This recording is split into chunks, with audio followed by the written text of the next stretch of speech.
A paz do Senhor Jesus, meus irmãos, estamos hoje, terça-feira, no culto doutrinário. Nós aprendemos a palavra do Senhor, pedimos a Deus que venha abrir os nossos corações, a nossa mente. Então vamos orar. Senhor Deus e Pai, te agradecemos por essa oportunidade que vai nos concedendo para estudarmos a Tua palavra. Pai querido, que possamos abrir os nossos corações, entender, compreender e praticá-la. Assim pedimos a Tua direção e te agradecemos no Teu nome, Jesus. Amém. Bem, irmão, vamos fazer a leitura da palavra de Deus. 1 Tessalonicenses, no capítulo 1, versículo 1 ao 5. Diz assim: Paulo e Silvano e Timóteo, a igreja dos Tessalonicenses, em Deus, o Pai, e no Senhor Jesus Cristo, graça e paz tenhais de Deus, nosso Pai, e do Senhor Jesus Cristo. Sempre damos graças a Deus por vós todos, fazendo menção de vós em nossas orações, lembrando-nos sem cessar da obra da vossa fé, do trabalho da caridade, da paciência e da esperança em nosso Senhor Jesus Cristo, diante de nosso Deus e Pai. Sabendo, amados irmãos, que a vossa eleição é de Deus, porque o nosso Evangelho não foi a vós somente em palavras, mas também em poder e no Espírito Santo, e em muita certeza, como bem sabeis, quais fomos entre vós por amor de vós. Graças a Deus. Então, meus amados, estamos passando dias trabalhosos, difíceis, mas com a graça de Deus nós estamos vencendo. E a leitura que nós fizemos aqui, no fortalecimento da nossa fé ante a vinda de Cristo, que nós estamos, sinais estão realmente indicando.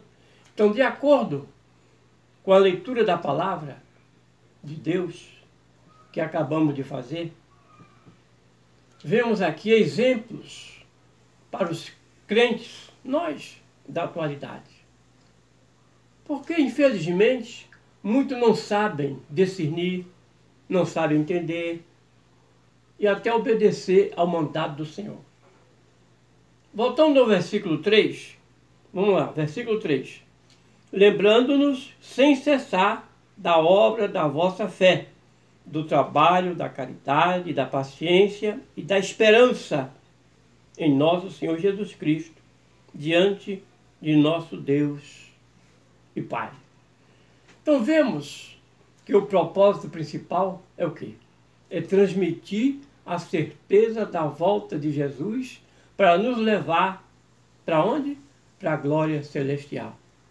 Então, nós realmente estamos vendo essa leitura maravilhosa que nos mostra, transmitindo a certeza da volta de Cristo.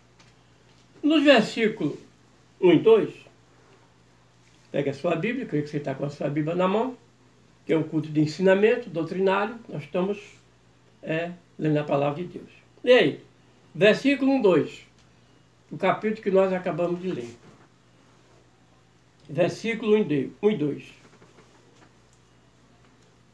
Paulo e Silvano e Timóteo, a igreja do Tessalonicenses, em Deus, o Pai, e no Senhor Jesus Cristo. Graça e paz tenhais de Deus, nosso Pai, e do Senhor Jesus Cristo. 2. Sempre damos graças a Deus por vós todos, fazendo menção de vós em nossas orações. Então, nesses versículos que acabamos de ler, 1 e 2, entendemos que aqueles irmãos em Cristo realmente precisavam de muita oração. De muita oração. Por que precisavam de muita oração? Pois eles foram severamente perseguidos pelos judaizantes, aonde? Lá em Tessalônica. Hoje, irmãos, nós também somos vítimas de várias formas de perseguição. Então, nós temos esse desejo de ter uma vida de retidão, mas somos vítimas de perseguição aqui na terra.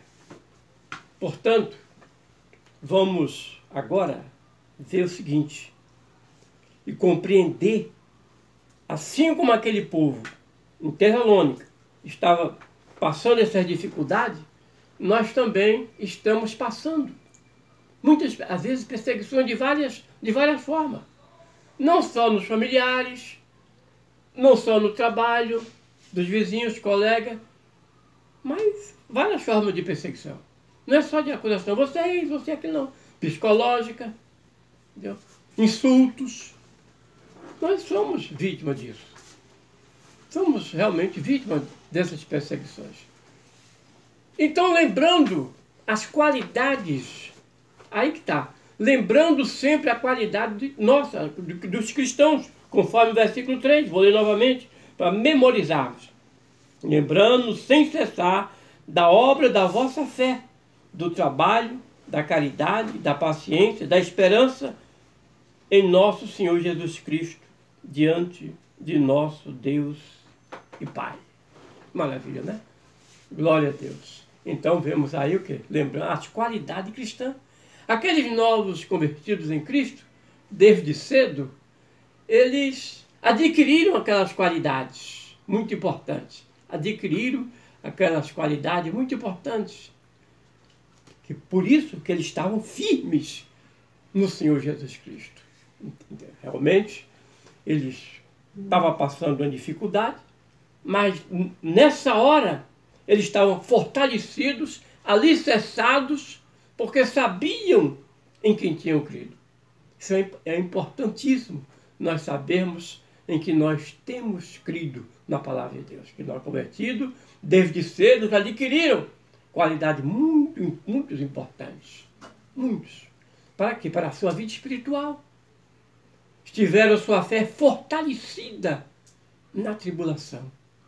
Que às vezes passamos tribulações e a nossa fé, a tendência é enfraquecer. Mas eles não se fortaleceram. Olha aqui o versículo 6, aí mesmo, 1 Tessalonicenses, capítulo 1, versículo 6. Ó. E vós foste feitos nossos imitadores no Senhor, recebendo a palavra em muita tribulação, com gozo do Espírito Santo. Embora em tribulação, mas estavam alegres. Tornaram-se exemplos para as outras igrejas. Veja só. Eles foram exemplo para outras igrejas que passavam por tribulação, alguma coisa, mas enfraqueciam. Mas eles não. Olha o versículo 7. Versículo 7. De maneira que foste exemplos para todos os fiéis da Macedônia e Acaia. Eram exemplos. Exemplos. Nós devemos seguir os bons exemplos. Seguir os bons exemplos. Tornaram-se realmente notório o seu fortalecimento. É importante nós realmente termos esse desejo, esse prazer, essa alegria de servir ao Senhor e darmos bom exemplo. Então viveram na prática do amor cristão, da caridade. No capítulo 3, do versículo 6 a 8, diz assim: Vindo, pois, agora, Timóteo, de vós, Tessalonicenses, para nós, onde eles estavam, trazendo boas novas da vossa fé. Olha só, boas novas da vossa fé e caridade, e de como sempre tende boa lembrança de nós, desejando muito ver-nos. Então, meus irmãos, que maravilha! Esse versículo aí fala de uma maneira bem clara, um fortalecimento na tribulação, tornaram-se exemplos, e agora experimentando, viveram a prática do amor, como acabamos de ler. Experimentaram a prática da paciência. Então isso é importante. Nós também temos essa firmeza em Cristo Jesus.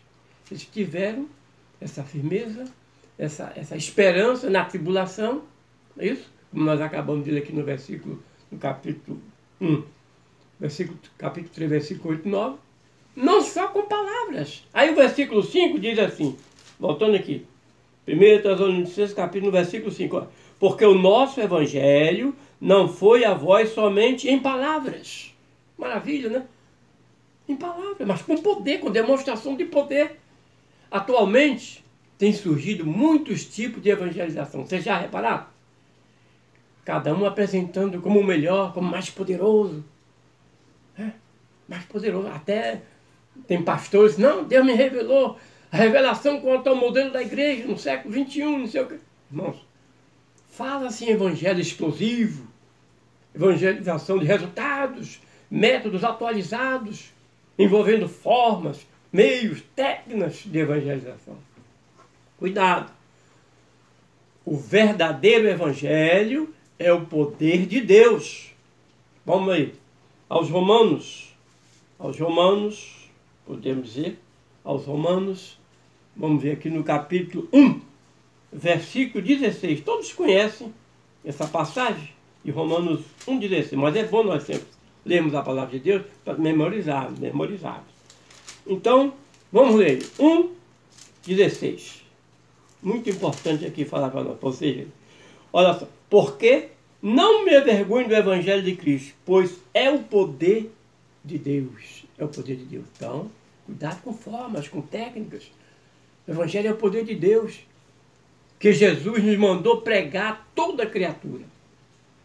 Então, esse Evangelho não se limita só em uso de palavras, pois ele é plenamente eficaz, amém? E confirmado pelo Senhor através de sinais, milagres, que acompanham a pregação do Evangelho. Às vezes não queremos pagar o preço. O preço de quê? Da oração, do jejum, da comunhão. Aí é mais fácil quem prega as técnicas, métodos, sabedoria humana, que não trazem muitos resultados satisfatórios. Presta atenção, porque é que o povo de Tessalonicenses, os irmãos, estavam em luta, estavam vencendo, porque estavam baseados na palavra e no poder, que acompanhava a pregação do Evangelho. Então, esse é exemplo para nós. Porque, meus irmãos, é mais fácil encher a igreja de palha, feno e madeira? Mais fácil. Eu quero ver encher de ouro, prata e pedra preciosa. Você lembra o que está lá escrito? Vamos lá. 1 Coríntios, capítulo 3. 1 Coríntios, capítulo 3. Vocês podem ver aí conosco. Vamos ler os versículos 12 e 13. 12 e 13. 12. E se alguém sobre este fundamento formar um edifício de ouro, prata, pedras preciosas, madeira, feno, palha, a obra de cada um se manifestará. Na verdade, o dia declarará, porque pelo fogo será descoberta, e o fogo provará qual será a obra de cada um.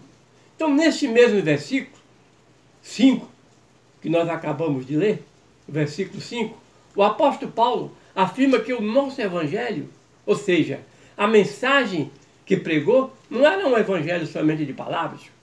Os irmãos viram aí o versículo 5, quando ele diz assim, lá em Tessalonicenses, que não trouxe só o evangelho de palavras, mas com demonstração de poder. De poder. Então, o seu evangelho, um evangelho não é somente, ou seja, não é evangelho só teórico, homilético, não. Era muito mais que isso. Era um evangelho em poder e no Espírito Santo, e com muita certeza.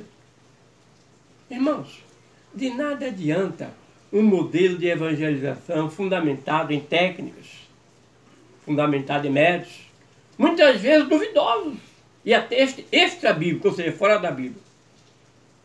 Se a mensagem não for transmitida no poder do Espírito Santo, é fracasso. É fracasso. É fracasso. Tem que ser demonstrada no poder do Espírito Santo. Vamos novamente, 1 Coríntios, capítulo 2. 1 Coríntios, novamente, para nós bem memorizarmos. Capítulo 2, versículo 4 e 5. Presta atenção. Versículo 4 e 5. De maneira bem. A minha palavra, o apóstolo O apóstolo São Paulo falando, a minha palavra e a minha pregação, quer dizer, a palavra de Deus, né, não consistiram em palavras persuasivas de sabedoria humana, mas em demonstração de quê? Do Espírito e de poder. Do Espírito e de poder. Então, meus irmãos, o evangelho que Paulo pregava, é com demonstração de poder. Era um evangelho não só de palavra, com demonstração de poder. Seus companheiros também levaram a Tesalônica, além de eficaz para a salvação dos perdidos, era um evangelho também de amor. Um evangelho de amor. Se houver poder de Deus, mas não houver o amor manifesto, tudo que for realizado na evangelização poderá perder o seu efeito. Mas se pregar a palavra com amor divino, os mensageiros poderão demonstrar que são de fato discípulos de Jesus. Pregar com amor, porque o amor está envolvido também na pregação e no poder. Vejamos o que é que diz em João, Evangelho de São João, capítulo 13, versículo 35. Ó, nisto todos conhecerão que sois meus discípulos, se vos amardes uns aos outros. Tão importante a pregação do Evangelho ser acompanhado pelo poder de Deus e também pelo amor. É por isso que os irmãos tessalonicenses é um exemplo para nós. Ficarmos firmes, alicerçados. Que maravilha! Imitando os pais na fé. Em primeiro, voltando aqui na nossa leitura que nós estamos fazendo, em 1 Tessalonicenses, no capítulo 1, que é a leitura que estamos fazendo, no versículo 6, diz assim: e vós fostes feitos nossos imitadores e do Senhor, recebendo a palavra em tribulação e com gozo no Espírito Santo. No Espírito Santo, a palavra com alegria, mas com tribulação. Pregaram, passaram perseguições, lutas, problemas, mas não abafou a sua fé, estava alicerçada, firme. Ao sofrer tribulações por causa do Evangelho, os tessalonicenses não ficaram tristes, não, desanimados, pensando em desistir, mas receberam a palavra de Deus com gozo do Espírito Santo. Porque às vezes as lutas e as dificuldades, principalmente que nós estamos vivendo hoje em dia, enfraquece a fé. Não, mas eles com luta, com problemas, por quê? Porque eles sabiam o Deus que se viu. O apóstolo Paulo falou, eu sei o Deus que eu tenho crido, e você também. E nós, todos nós. Tribulação jamais será motivo de desistir. Nunca. Porque nós cremos no Senhor. Aceitar Cristo de coração, experimentar profunda comunhão com Ele. Sabe o que acontece? Se a gente tiver profunda comunhão com Jesus, a tribulação jamais será motivo para nos desistir. Vamos aos Romanos. Conferir justamente o que nós estamos falando aqui. Aos Romanos, capítulo 8, a partir do versículo 35. O que é que nós vamos ler? Nós vamos ler que a tribulação jamais será motivo para você e eu desistir. Vou desistir. Olha o que é que a Bíblia diz. Romanos 8, 35 em diante. Quem nos separará do amor de Cristo? A tribulação? Ou a angústia? Ou a perseguição? Ou a fome? Ou a nudez? Ou o perigo? Ou a espada? Quem nos separará? Como está escrito, por amor de ti, somos entregues à morte todo dia. Fomos reputados como ovelhas para o matadouro. Mas em todas estas coisas somos mais do que vencedores por aquele que nos amou.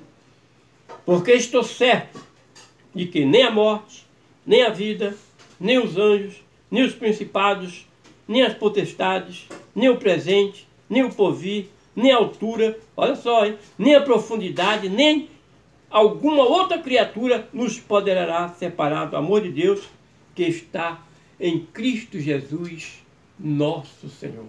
Que maravilha, né? Está em Cristo Jesus, nosso Senhor. Então, é uma firmeza maravilhosa que nós, apesar das tribulações, das dificuldades, nada nos pode nos separar do amor de Cristo. De maneira nenhuma. Nós temos que ter... Eles tinham uma fé exemplar. A fé dele, como nós já lemos aqui no início, era exemplo a outras igrejas. A fé é exemplar. Irmãos, os Tessalonicenses, como os macedônios e gregos em geral, eram muito supersticiosos, idólatras. Por quê? Porque adoravam muitos deuses. Agora, o servo de Deus, esses irmãos que nós estamos lendo aqui, os irmãos de Tessalônica, se converteram ao Senhor para servir ao Deus vivo e verdadeiro. Aí que está. Que Deus está nos falando para nós nessa passagem, é para nós não desanimarmos. Tomarmos com exemplo os irmãos tessalonicenses, com lutas, problemas, dificuldades, mas ficaram firmes.